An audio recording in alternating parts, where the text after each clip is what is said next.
आज अक्षय तृतीयार सस्ता है सोना। जदि आपण मैंने भी सोना किनिया प्लान करुवे आपण आसीगला खुशी खबर। उभय 22 कैरेट 24 कैरेट दाम रे केते रही नुआ दर जानतु। जदि आपण मैंने भी किनिया चाहूबे सेति टका देई मध्य किनि पारिबे। जाकी आम ओडिशा मूल्य रे नुआ दर केते रही आसंतु जानिबा। ता पूर्वर वीडियो को लाइक करंतु, सब्सक्राइब करनथिले एबे सब्सक्राइब करी पाखर थिबा घंटी चिन्ह को दबाई दियंतु। तबे आम राजधानी भुवनेश्वर अर्थात ओडिशा मूल्य रे आज सोना दर 10 ग्राम पिछा 2400 टका मध्य सस्ता होइछि।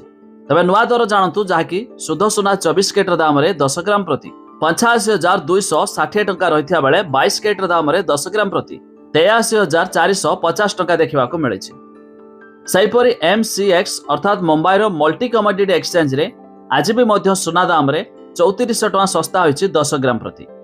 तबे नुआ दर शुद्ध सोना 24 कैरेट दाम रे 10 ग्राम को 86,400 टका रहिथिया बेले 22 कैरेट दाम रे 10 ग्राम प्रति 84,760 टका देखिबा को मिलिछि।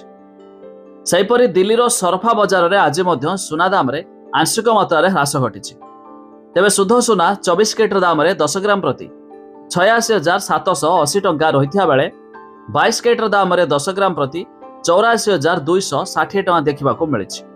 खाली सेतिक नुहे, रूपा 1 किलोग्राम पिछा मध्य आज नुआ दर रे 98,200 टका रे पहुंच जाइछि। जदि आपण माने उभय सोना और रूपा किनिया पई प्लान करुथबे तबे एही दर देई मध्य किनि पारिबे।